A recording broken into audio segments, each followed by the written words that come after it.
Bonjour à tous et bonjour à toutes, c'est David. Je suis ravi de vous retrouver aujourd'hui pour une interview exclusive dans le cadre de l'événement du Carrefour des Réussites. J'accueille Steve, un des intervenants. Bonjour David, bonjour à tous.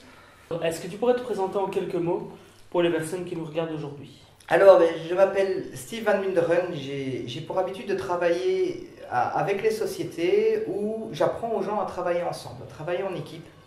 Je travaille soit directement avec des PME d'une dizaine de personnes où on crée des projets collaboratifs, des plans stratégiques, etc.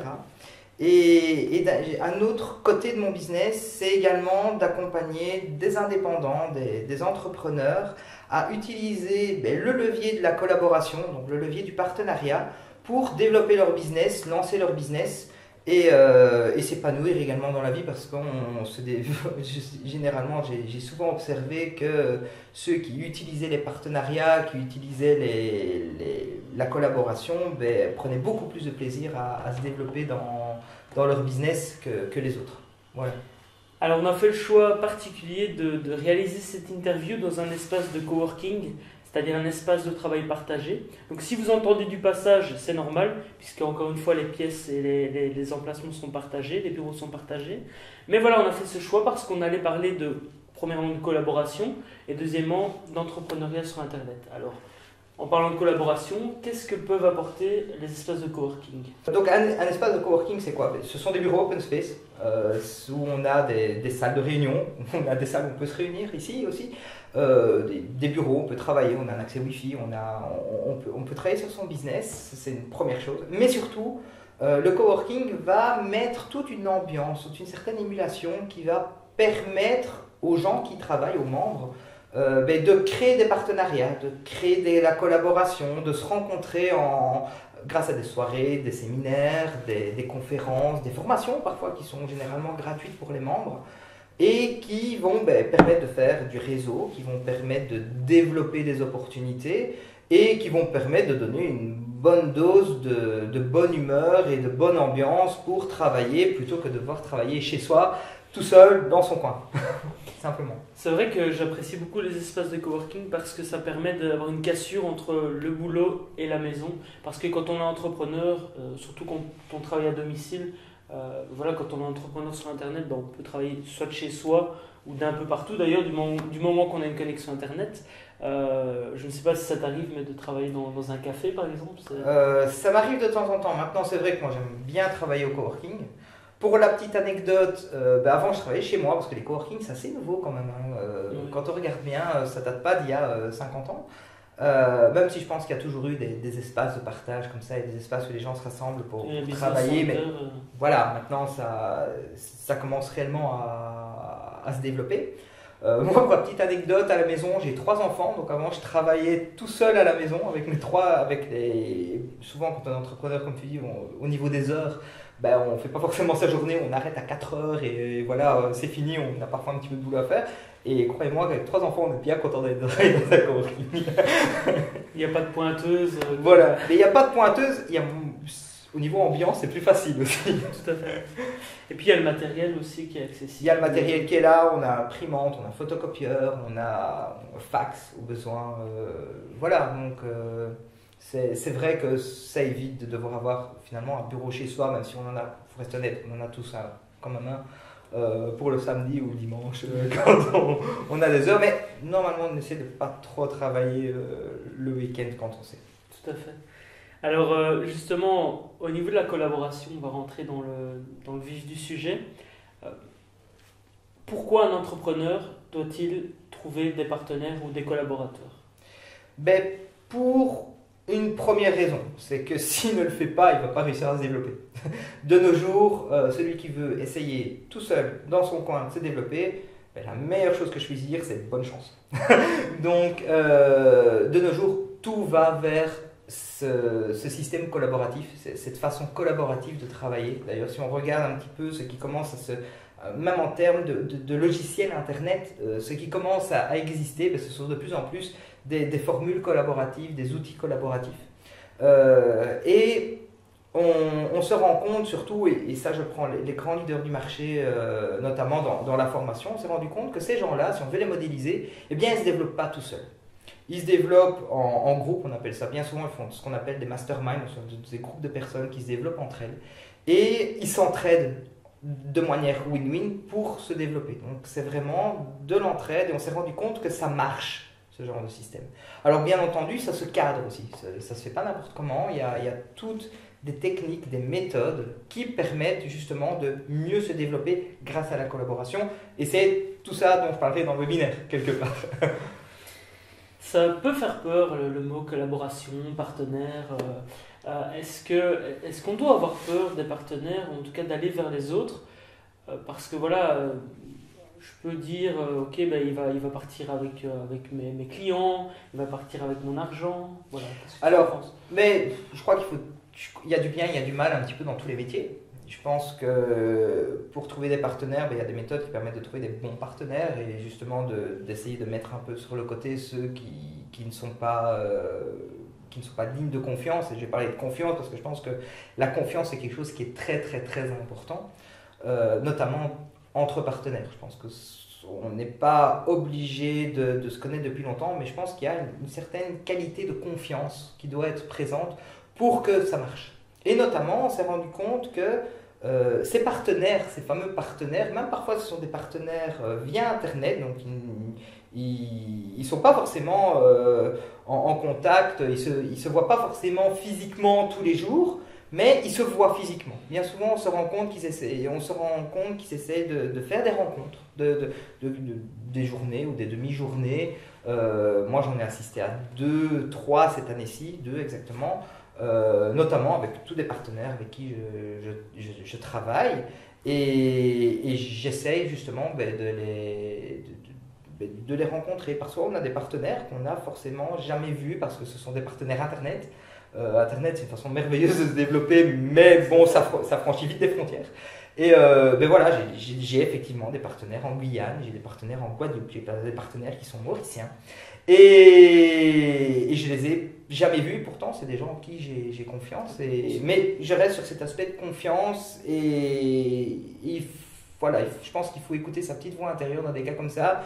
Et on se dit parfois, non celui-là je le sens pas, ben d'accord on le sent pas. Et je pense qu'il faut le prendre ainsi. Ce qui est bien quand on est entrepreneur, je suppose, c'est qu'on peut aussi choisir. A contrario, par exemple, quand on est employé, on ne peut pas spécialement choisir ses partenaires, ses collègues. Oui. Je vais y arriver. Donc voilà, c'est un avantage qui est aussi à la création d'entreprise. C'est bien connu que le boulot, devenir entrepreneur, devenir un faux-preneur, même j'ai envie de dire, c'est un boulot qui est extraordinaire et qui amène de la liberté. C'est pour ça que les gens le font. Bien entendu, on peut avoir du bon business à la clé, ça c'est une première chose, mais la sensation de liberté, c'est quand même le principe numéro 1 qui fait que quelqu'un veut devenir entrepreneur ou a l'esprit entrepreneur. Il a besoin de liberté, il a besoin d'être son propre patron et il n'a pas besoin que quelqu'un d'autre au-dessus de lui dirige ses faits et gestes et dise toi tu dois être copain avec un tel ou voilà. Donc tu travailleras avec un tel, donc c'est vrai qu'on peut choisir avec qui on travaille et c'est très important parce que ça fait partie également de notre épanouissement personnel, je trouve ça. Et d'ailleurs, est-ce qu'il y a possibilité de considérer l'entrepreneuriat comme un moyen et un outil de développement personnel? Alors, je ne connais pas énormément tout ce qui est développement personnel. Enfin, un petit peu maintenant, c'est un domaine qui regroupe énormément de choses.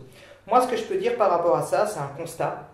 C'est que les gens qui sont entrepreneurs et qui utilisent les partenariats pour se développer, et il y en a de plus en plus, eh bien, quand on leur demande leur retour, c'est qu'ils trouvent leur business plus intéressant, plus épanouissant encore, parce que quelqu'un qui est entrepreneur et qui a son business d'entrepreneur, il trouve déjà ça très épanouissant, parce que ça vient souvent d'une passion, ça vient souvent d'un besoin qu'on a de former, de partager quelque chose. Et le retour que j'en ai, c'est que ces gens qui utilisent la collaboration, eh bien, qui utilisent les partenariats, voilà, c'est encore plus épanouissant. On rencontre des gens. Il y a quand même une étude qui a été faite en Amérique il n'y a pas si longtemps que ça, peut-être que vous l'avez vu passer sur le net, qui dit que une des 5 choses que les gens regrettent le plus sur leur lit de mort, c'est de ne pas avoir développé leur contact. Ok. Donc, il arrive en 3e position quand même. Donc, ça veut dire que les gens sont en recherche de développer des relations, d'aller plus loin dans la relation avec les autres. Et le partenariat, c'est simplement l'aspect business de ça. Pour trouver le bon collaborateur, qu'est-ce qu'il faut faire? Eh bien, je pense que c'est un petit boulot de tous les jours. Donc, il ne faut pas penser qu'on va trouver le bon collaborateur. On peut avoir un coup de chance, hein. Et le fait d'être dans un coworking comme ça, c'est de nouveau un petit coup de pouce parce que ça fait partie du boulot de l'espace de coworking d'essayer de vous trouver des collaborateurs, de trouver des partenaires. Donc, si effectivement il y a quelqu'un d'autre dans le coworking que vous ne connaissez pas, mais qui peut avoir des atomes crochus avec vous, eh bien, l'animateur du coworker va vous mettre en rapport. C'est son boulot, il va le faire. Donc, ça peut permettre de développer rapidement des collaborations de cette manière-là. Maintenant, moi, j'ai quelques petites astuces que je partagerai pendant le webinaire et je peux vous en donner une tout de suite. Mais, par exemple, chaque jour, je vais sur certains blogs, des blogs qui traitent de mathématiques, des blogs qui m'intéressent, et je vais simplement poster un commentaire sur un article. J'utilise même les flux RSS pour ça parce que c'est très pratique. Okay. Et donc c'est une première astuce et ça m'a permis déjà d'être mis en contact par mail, et j'en ai déjà rencontré physiquement, donc des blogueurs que je ne connaissais pas au départ, qui sont dans des business que je trouvais intéressants, et maintenant des partenaires. Donc voilà, c'est une façon de procéder que je trouve assez intéressante. Une autre façon de procéder à laquelle j'essaie de me tenir, c'est une fois par semaine, ou en tout cas essayer peut-être une fois tous les 15 jours, d'essayer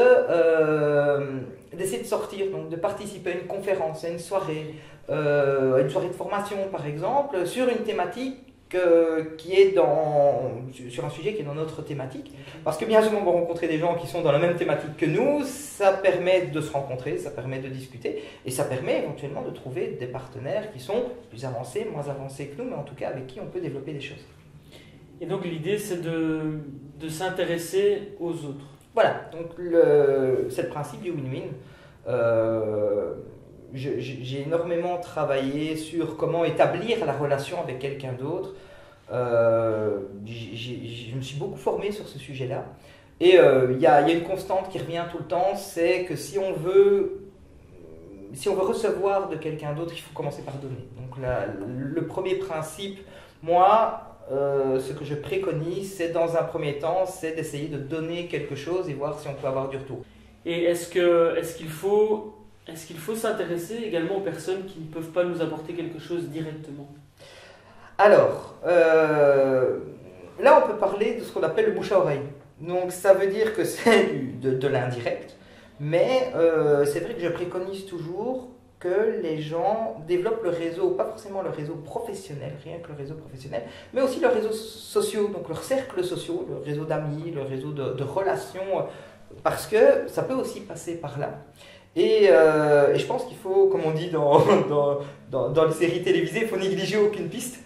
Et comme on dit, l'ami d'un ami peut vite devenir quelqu'un d'intéressant.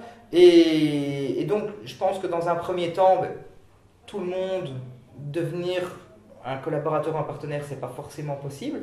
Mais je pense qu'il faut essayer de ne pas se fermer trop de portes et de les refermer peut-être par après. Quand on sait vraiment vers où on veut aller, et qu'on a vraiment sélectionné, à ce moment-là, on peut éventuellement se dire, ouais, là on n'est plus trop dans le même business, on n'est plus dans... Pour te donner un exemple que moi j'ai eu au début, j'ai travaillé, donc je tiens un blog sur tout ce qui est développement des cercles sociaux, développement des relations, etc. Et j'avais au départ l'opportunité de travailler avec des gens qui étaient plus dans la séduction. D'accord. Alors, quelque part, il y avait une relation. Maintenant, c'est vrai que j'aborde un aspect qui va plus vers le business. Donc, je laisse un peu tomber cet aspect séduction, ne m'apporte plus. Mais je suis toujours en relation avec ces gens-là, je travaille toujours avec eux, on fait partie du même mastermind. Et ça nous permet quand même d'avoir des retours. Maintenant, est-ce que ça va vraiment porter quelque chose? Je ne sais pas, je ne pense pas. Mais c'est pour te donner un exemple. Donc l'idée c'est vraiment d'écarter, d'avoir un maximum de personnes dans son réseau et puis de sélectionner les personnes avec qui on va travailler. C'est le principe de l'entonnoir. il est bien connu, mais je pense qu'au départ, et surtout si on n'a pas beaucoup de partenariats, qu'on n'a pas beaucoup de collaboration au départ, ou bien alors on a vraiment de la chance, mais je pense qu'au début, premièrement, je pense que simplement développer ses relations, c'est quelque chose de très intéressant, très épanouissement personnellement. Et après, il sera encore temps de voir. Quelle stratégie tu recommanderais à quelqu'un qui a vraiment beaucoup de valeur à apporter à la société, mais qui n'y connaît rien en technique?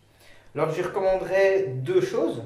La première chose, c'est de surtout pas s'inquiéter pour la technique. Il y a maintenant sur Internet des moyens. Donc maintenant, Internet met vraiment des moyens à disposition des gens pour pouvoir se lancer et où la technique est la moins compliquée possible. Donc il y a vraiment moyen maintenant de franchir ce mur de technique qui n'existait peut-être pas il y a quelques années. Avant, c'était assez compliqué. Il fallait faire des sites internet. Voilà, c'était fort compliqué. Maintenant, vraiment moyen de démarrer rapidement. Et j'ai mis un bonus par rapport à ça d'ailleurs avec le webinaire. Okay. Donc le premier conseil, surtout vous ne tracassez pas pour ça. Il y a vraiment moyen de démarrer très facilement, très rapidement, sans mettre un budget énorme au départ. Et d'un autre côté, c'est d'essayer de démarrer rapidement. Donc quand je dis démarrer rapidement, la méthode avant, c'était de faire sa formation et puis de la mettre sur le marché et de voir si ça marchait. Et parfois, on se retrouvait face à la réalité du marché qui n'était pas forcément celle que nous, on pensait. Et finalement, la formation n'avait pas beaucoup de succès parce que, elle ne répondait pas vraiment aux besoins des gens. Donc maintenant, il y a une autre méthode qui est très intéressante, c'est de démarrer, et de nouveau Internet permet de faire ça, de démarrer les quelques premiers modules, de faire sa structure globale, de démarrer les 2-3 premiers modules, donc les 2-3 premiers chapitres de la formation, et de demander à des gens de confiance de l'évaluer. Donc on va la construire avec eux quelque part. Okay. Et ces gens de confiance, moi je prône dans un premier temps, éventuellement si on a déjà des clients, parce que ce sont des gens qui nous ont déjà acheté quelque chose, qui généralement sont contents de notre travail, ils sont prêts à nous donner un coup de main pour ça. Donc on va leur faire bien entendu une très grosse réduction sur cette formation, puisqu'ils vont quand même nous donner un coup de main à la construire. Mais ça permet d'avoir tout de suite la réalité du marché, ça permet d'avoir tout de suite le cap vers lequel il faut aller, et c'est pas juste ce qu'on a en tête sans devoir faire aussi des études de marché énormes. Donc voilà, c'est pour moi la méthode la plus pratique, et ça permet également de se lancer très vite. Parce que bien souvent, si on ne se lance pas très vite, il y a la procrastination qui vient se mettre en route, et donc on traîne et on traîne et on traîne. Il y a des lois qui disent que si on se donne un mois pour faire quelque chose, on mettra un mois pour le faire, même si on peut le faire en une demi-heure. Donc voilà, je pense que il faut se fixer tout de suite des objectifs d'action, démarrer, et tout maintenant est fait pour aller dans ce sens-là. Et donc l'idée, si je comprends bien, de faire payer, mais d'offrir une grosse réduction aux personnes qui vont faire cette formation, c'est d'un côté, il faut quand même valoriser ce qu'on va apporter aux personnes qui participent, et d'un autre côté, de leur permettre de nous donner des retours. Oui. C'est ça l'idée. Alors je ne suis pas un fan du gratuit. Je sais que certains proposent gratuitement d'accéder à ça, donc des bêta-testeurs, ce qu'on appelle des bêta-testeurs, des gens qui vont tester la formation gratuitement. Je ne prône pas ça parce que gratuit montre un niveau d'implication beaucoup moindre. Okay. Le fait que les gens payent quand même, ça va permettre de les impliquer quand même dans le process. Ils ont quand même mis quelque chose de leur poche, donc ça va leur permettre de s'impliquer. Et quelque part, ils sont quand même bien conscients qu'ils ont payé un prix qui était dérisoire, donc on attend en retour quelque chose d'eux. Bien souvent, c'est, voilà, donnez-moi un coup de main, c'est quelque chose que vous trouvez qui n'est pas bien fait, qu'il faudrait revoir dans la structure, n'hésitez pas à me le dire, vous êtes là pour ça. Est-ce qu'on peut considérer que plutôt que de créer une formation, on doit créer une solution? C'est bien une bonne façon de voir les choses. Là, on va déjà un cran plus loin. Okay. Et j'ai même envie de dire, on va créer une solution. Et donc, la première étape, ça va être de demander aux gens ce qu'ils veulent. Okay. Donc, et c'est là qu'on va à la limite, c'est là qu'on en vient vraiment dans les partenariats. C'est vraiment de demander aux gens, voilà, de quoi avoir avant tout les partenaires. Que ces partenaires, on puisse éventuellement même faire un sondage sur une liste de personnes que nous n'avons pas forcément dans notre base de données, mais on peut très bien utiliser la liste d'un partenaire qui est dans un business complémentaire ou nôtre. On peut très bien faire un sondage chez ces personnes-là en leur demandant, voilà, dans telle thématique, parce qu'il faut quand même travailler dans sa thématique, on ne fait pas n'importe quoi, dans telle thématique, quel est votre besoin? Qu'est-ce qui vous empêche de dormir? Finalement, c'est un petit peu ça. Et analyser finalement les résultats de ce sondage-là et créer la formation directement qui va répondre à ce besoin-là. Et c'est très facile après d'aller retrouver ces gens-là en leur disant, vous savez, vous trouviez ce qui vous empêchait de dormir, c'était ça, mais moi je peux vous donner un coup de main à dormir finalement. Et ça, c'est une formation qui est vraiment très intéressante. Et donc on peut considérer qu'on crée un produit pour les autres, pour le marché finalement? Oui. Pas pour soi? Non, on ne crée pas un produit pour soi. En général, j'ai pas envie de dire, il y a deux idées, mais la personne qui veut devenir formateur, qui est expert dans son domaine, elle a déjà les connaissances. D'accord? Si cette personne a les connaissances et qu'elle veut se mettre comme entrepreneur, c'est que ces connaissances, elle veut les partager. D'accord? Partager ses connaissances, c'est très bien.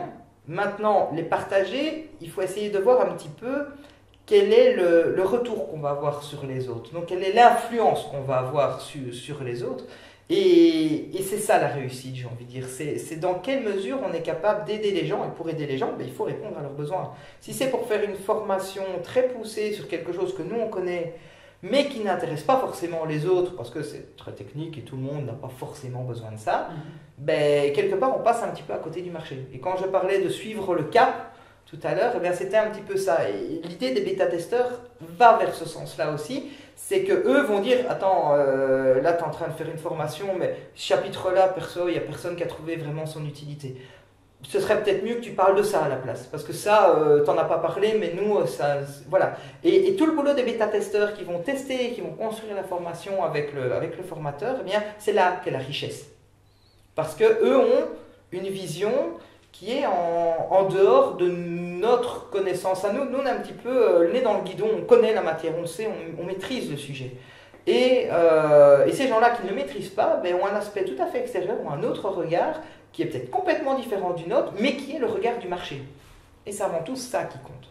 Donc, faire un test au départ, même avant de commencer, c'est une première bonne idée.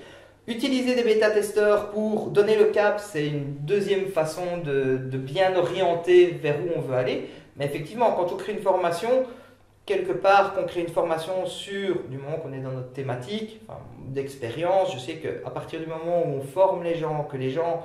C'est pas la formation en elle-même qui nous apporte du plaisir, qui nous apporte de l'épanouissement. Ce qui nous apporte de l'épanouissement, ce qui nous apporte du bonheur, c'est de voir ce que les autres peuvent en retirer. Okay. Et je pense que c'est plutôt vers ça qu'il faut aller. Donc l'objectif final d'un formateur, en tout cas d'une personne qui crée de la valeur, par exemple sur Internet, c'est d'aider les autres et de leur permettre d'atteindre leurs objectifs. Oui, c'est vraiment ça. Okay. Je pense que c'est plutôt vers ça qu'il faut aller. Et que les objectifs des autres deviennent nos objectifs à nous, quelque part. Maintenant, l'objectif d'un formateur, c'est de partager son savoir. Et je pense que pour la plupart des formateurs, je discute avec pas mal d'entre eux quand même assez souvent, on revient tous vers cette idée commune qui est, nous, notre bonheur, on le trouve dans comment on peut influencer les gens et qu'est-ce que les gens peuvent retirer de ce qu'on leur apprend. Comment ça peut leur servir au quotidien, en quoi est-ce que ça a transformé leur vie finalement. Et je pense que quand on a quelqu'un qui vient vers vous en disant « Purée, j'ai suivi cette formation-là, vraiment c'était quelque chose de génial, ça a vraiment transformé ma façon de voir les choses et maintenant ça va mieux », là je pense qu'on peut dire qu'on a réussi quelque chose. On n'a pas souvent des retours comme ça, mais voilà, quand on en a, on sait qu'on est dans le bon parce que c'est vraiment vers ça qu'on doit aller. Tout à l'heure, tu parlais des leaders qui se regroupent pour faire ce que tu appelles un mastermind. Est-ce que tu peux nous en dire plus ? Oui. Alors, comme j'ai dit tout à l'heure, on s'est rendu compte que ceux qui réussissaient, ils ne restaient pas tout seuls dans leur coin. Très tôt dans le développement de leur projet, ils essaient de trouver des partenaires, des gens qui vont leur donner un coup de main à se développer. Et en retour, ils vont aider ces partenaires à se développer. C'est vraiment du win-win. Et ce sont des gens qui vont se contacter. Ça peut être, maintenant, c'est de plus en plus via des webconférences, parce que ça peut être des gens qui sont aux quatre coins de la planète. On n'est pas obligé de travailler exclusivement en local. Et ces gens-là vont se rencontrer. Moi, j'ai des gens que je rencontre tous les 15 jours, ça peut être tous les mois. Il y en a, c'est toutes les semaines, donc ça va même encore plus loin. Et qui vont essayer ensemble de s'aider les uns les autres à avoir un avis, simplement parfois. Avoir une recherche de contact. Qui vont proposer, par exemple, un nouveau thème. On parlait de formation tout à l'heure, mais un nouveau thème de formation, vous pensez que ça peut tenir la route de travailler sur ce thème-là, qui vont en tout cas essayer de se développer ensemble, qui vont créer bien entendu des partenariats. Ce sont des gens qui n'ont pas forcément des business complémentaires, ce n'est pas forcément le cas. Ils peuvent travailler dans des business très différents, mais ils ont une vision collaborative de la chose. Ils savent bien que s'ils savent, j'ai envie de dire, s'ils veulent se développer tout seuls, ils n'y arriveront pas. Et donc tous ces gens, c'est des relations informelles, hein, c'est des réunions qui se passent à propos desquelles on discute. En général, chaque mastermind a un plan d'action, donc c'est-à-dire qu'à chaque réunion, il y a une trame, j'ai envie de dire, qui suit. Bon, d'abord, un petit retour sur le dernier événement. C'est vraiment une réunion, comme si on faisait une réunion de société, j'ai envie de dire. Ça dure en général une demi-heure. Et ces gens-là, une fois de temps en temps, vont essayer de se rencontrer physiquement.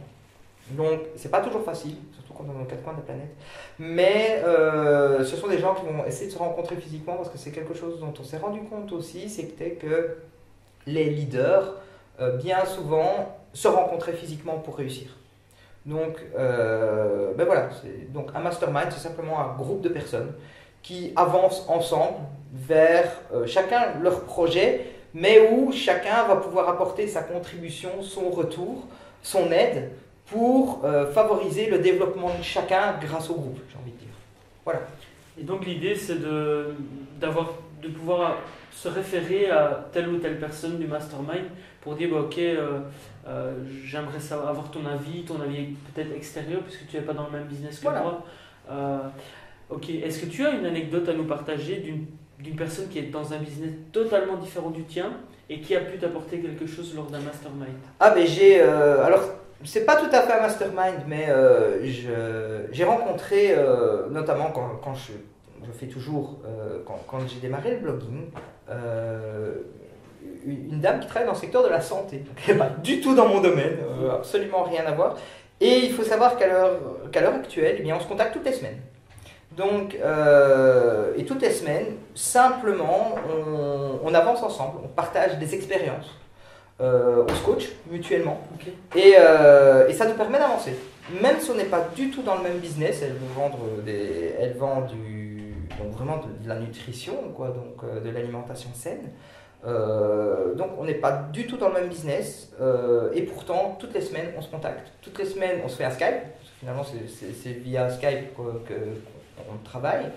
Et bizarrement c'est vraiment un moment que j'attends. C'est généralement le vendredi en fin de journée. C'est un moment que j'attends vraiment beaucoup parce que je sais que premièrement ça va permettre de diminuer fortement la tension, je vais pouvoir relâcher un petit peu toutes ces expériences et elle va me redonner un retour qui est généralement très positif et qui va vraiment me redonner peut-être une orientation, me remettre sur les rails, etc. Et juste parfois, c'est la preuve que parfois juste 2 personnes ça suffit.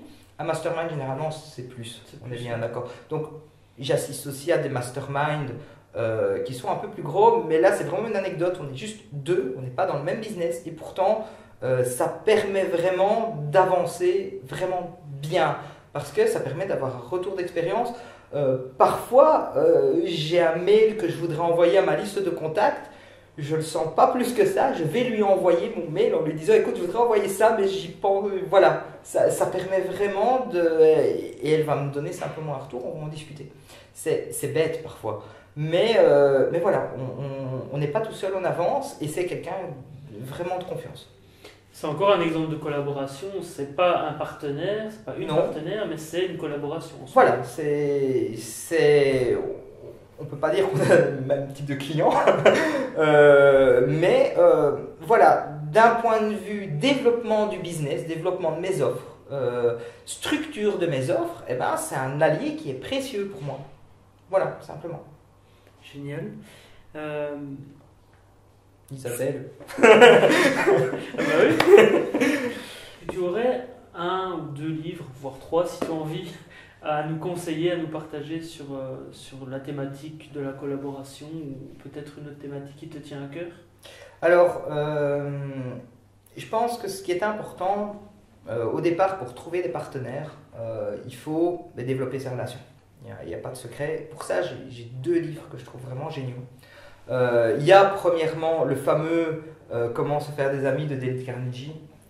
C'est un best-seller qui est absolument génial, qui met vraiment en pratique et qui donne vraiment des pratiques sur comment faire pour développer ses relations. Donc ça, je pense que c'est vraiment c'est le livre de chevet de plus d'une personne que je connais, c'est aussi un des miens.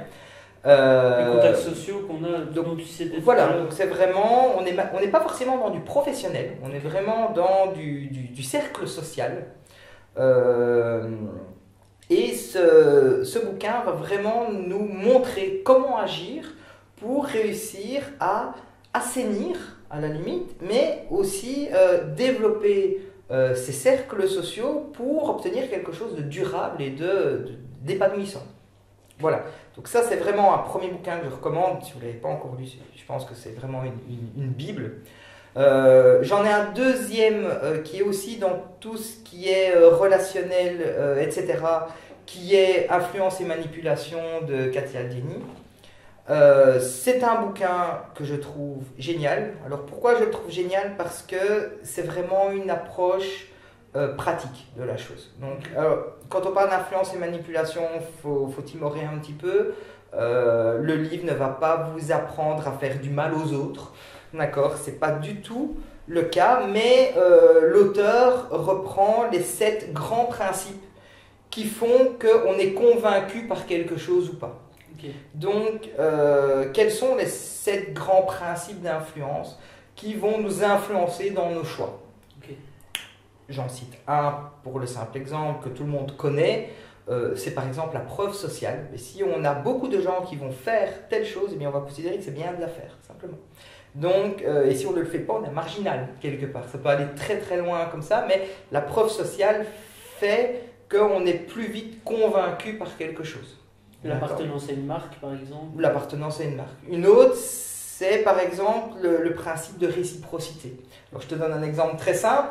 Bien souvent, tu es invité chez des amis, tu vas aller souper chez eux. Qu'est-ce que tu vas dire en sortant? La prochaine fois, c'est nous qui vous invitons. Okay. Voilà, c'est une belle application du principe de réciprocité. Et le fait, et les marques utilisent énormément ça pour offrir des cadeaux en espérant que les gens, voilà, ça fait fonctionner le principe de réciprocité. Okay. Voilà, donc ce sont les 7 grands principes, j'en ai expliqué 2, mais de manière très briève. Et l'auteur fait ça de manière extraordinaire. C'est un bouquin qui est extrêmement complet. C'est scientifique à la base, ça a été testé, il explique tous les tests et toutes les expériences qu'il a mis en place avec des universités pour tester tout ce qu'il avance. Donc c'est vraiment un bouquin qui est très scientifique, je le trouve vraiment bien à ce niveau-là. Et donc je peux faire que le recommander. Le troisième bouquin que je pourrais recommander, que pas mal de gens commencent à connaître, on ne connaissait pas il y a quelques années, maintenant on commence à le connaître, c'est La semaine de 4 heures de Tim Ferriss, qui est complètement dans un autre registre, mais qui pour l'infopreneur, je trouve, prend tout son sens. Pour la personne qui veut vendre son savoir, ça prend tout son sens, parce que réussir à automatiser son business, c'est vraiment une clé de la réussite. Okay. Et l'auteur fait ça très bien, expliquer comment on peut faire pour automatiser, en tout cas, se détacher de ces horaires, de ce temps qui finalement nous empêche d'avancer. Parce que si on a une augmentation du nombre de clients, si ça augmente également notre temps de travail, donc si on a 2 fois plus de clients, ça nous demande 2 fois plus de travail, bien là on va poser un problème parce qu'on n'aura jamais que 24 heures dans une journée. Et donc à un certain moment, on va se retrouver face à un plafond qu'on n'arrivera pas à dépasser, donc il faut réussir à détacher ce système-là. Et Tim Ferriss fait ça très bien, je trouve. Et donc l'idée de ce concept de ne plus vendre son temps, c'est pas une question de fainéantise, c'est vraiment l'idée de pouvoir créer encore plus de valeur. C'est une question de créer plus de valeur, c'est simplement être plus productif. Et ça amène de la rentabilité, ça amène tout un tas de choses et ça permet de se développer de manière exponentielle surtout. Parce que si amener 1000 clients sur votre site, ça ne vous demande pas plus de boulot et ça ne vous demande pas plus d'argent que d'en amener 100, eh bien, vous avez un facteur 10 que vous pouvez réutiliser pour autre chose. Et notamment, par exemple, aller à une conférence à la place de faire du coaching chez vous et développer ces relations qui vont de nouveau venir alimenter votre système. Donc, créer un système, c'est quelque chose qui est très important, surtout dans le domaine de l'infoprenariat. Et Internet a vraiment révolutionné cet aspect. Internet permet vraiment d'aller vers ça. Donc, je prends le cas, je travaille par exemple avec des sophrologues qui au début ne font que recevoir des gens chez eux, parce que c'est le métier premier d'un sophrologue, il y a plein de naturopathes, etc. Tous ces métiers du bien-être, des thérapeutes font beaucoup ça, donc ils reçoivent les gens chez eux et ils se rendent compte qu'à un certain moment on arrive à un plafond de verre, c'est vraiment ça, parce qu'on vend notre temps, rien que notre temps, c'est rien, et à partir du moment où on ne vend plus son temps, il n'y a plus rien qui rentre, donc c'est vraiment réussir à se détacher de ça, en sous-traitant une partie via Internet peut-être, via des formations Internet qui permettent que le temps qu'on doit vraiment donner en physique à quelqu'un, ce soit vraiment de la plus-value. Donc on ne reste pas sur du basique, on va vraiment résoudre les problèmes des gens parce qu'on peut éventuellement sous-traiter la base à Internet via des formations, etc. Et ça, je pense que c'est une grosse plus-value vers ça. Donc l'idée, c'est plutôt que de réexpliquer la base 15 fois, 20 fois à 20 clients différents, on en fait par exemple une vidéo de formation ou un livret qu'on peut fournir à ses clients qui leur explique la base à notre place et au final, c'est le livret PDF ou la vidéo qui va travailler, qui va faire ce temps de travail et nous, on peut faire autre chose, s'occuper peut-être d'un client qui a besoin de régler un problème plus spécifique. C'est ça. Voilà, et donc on a, notre plus-value est beaucoup plus grande parce que il y a plusieurs choses. Premièrement, ça va permettre d'augmenter notre échelle d'aide aux gens. Si on ne fait que recevoir des gens chez soi, c'est très bien, c'est d'essayer d'augmenter la quantité de gens qu'on peut aider par unité de temps finalement.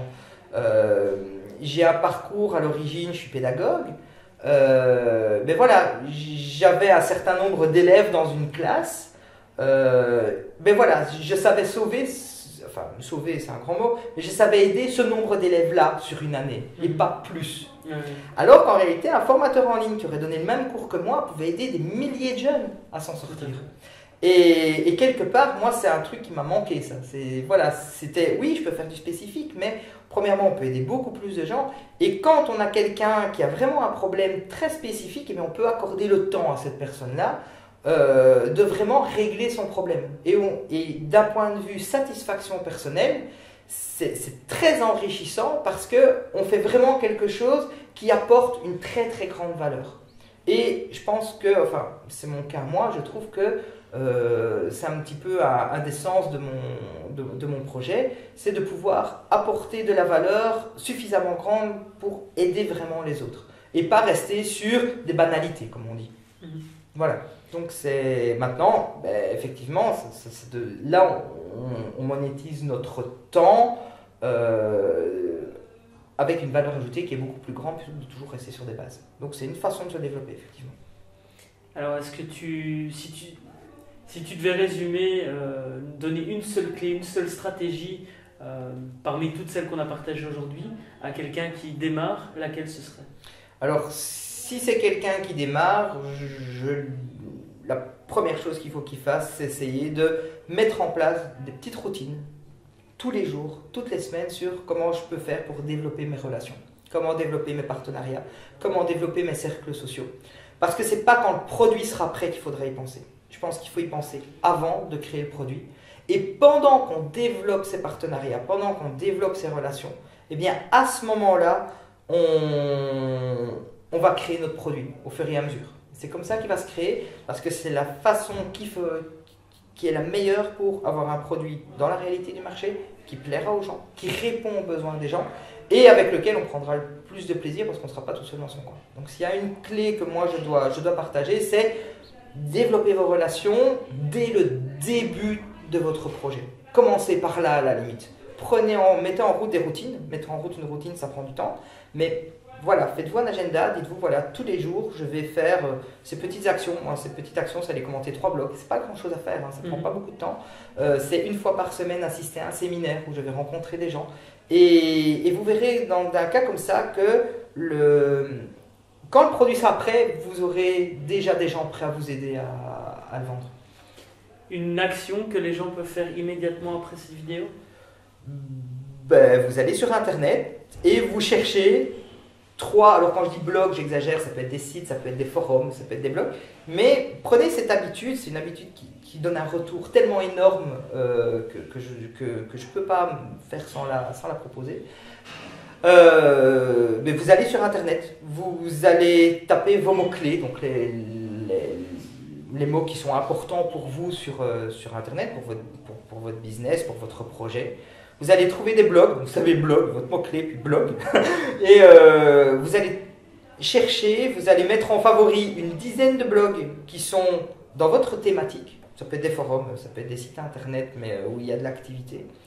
Et dorénavant, tous les jours à partir de maintenant, et je ferai au webinaire qui l'a fait, je le demanderai mardi prochain, je montrerai qui a fait ça, et vous allez essayer d'aller voir des articles, et de commenter ces articles, mais attention, pas les commenter n'importe comment, pas juste dire « ouais, je trouve ton article génial », parce que ça n'apporte pas grand-chose, mais peut-être d'apporter une valeur ajoutée, d'aller rajouter un commentaire sur ce que vous connaissez, comme c'est dans votre thématique, techniquement vous connaissez un peu le sujet, c'est peut-être apporter une plus-value à ce commentaire.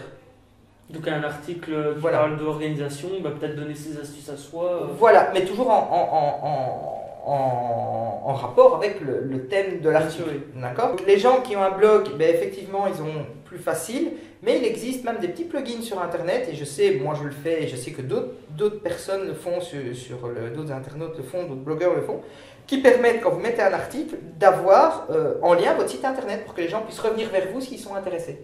Et ça, c'est quelque chose qui fonctionne relativement bien. Donc, et ça permet en même temps, parce que croyez-moi que quand déjà avoir un commentaire sur un blog, c'est pas facile. Avoir un commentaire de qualité, ça devient quasi impossible. Alors croyez-moi que si plusieurs fois vous allez mettre un commentaire qui donne vraiment une plus-value à l'article du blogueur ou sur le forum, bien croyez-moi que vous allez être repéré et que quand vous voudrez prendre contact avec cette personne-là, parce que c'est une personne qui peut vous apporter quelque chose, elle a peut-être des contacts pour vous, elle a peut-être, vous pouvez en faire une interview plus tard, parce qu'elle est dans une thématique comme la vôtre, et ça peut être intéressant pendant une formation d'offrir en bonus une interview de cette personne-là, et bien, ça vous facilitera énormément la tâche de pouvoir rencontrer cette personne qui se dira « Ah oui, c'est toi qui mets des articles, des commentaires intéressants sur mon blog », vous pouvez à ce moment-là peut-être lui envoyer un mail et dire « Écoute, voilà, je suis ton blog, je suis intéressé, est-ce que ça t'intéresse qu'on se rencontre ?» Voilà. Et bien souvent, dans la blogosphère, les gens sont ouverts à ça. Donc on sait que les blogueurs sont ouverts à ça, c'est un monde qui est fort ouvert à ce genre de pratique. Donc, commencez à semer. Finalement, la clé c'est commencer à semer. Il y a plein de méthodes, je vous en donne une, j'en donne d'autres encore dans le webinaire. Voilà, commencez à semer maintenant. Je te remercie Steve pour ce partage très très intéressant. Écoute, merci à toi David. On te retrouve pour le webinaire dans quelques jours. Continuons à co-créer de la valeur pour changer le monde à notre échelle. À très bientôt. Au revoir à tous.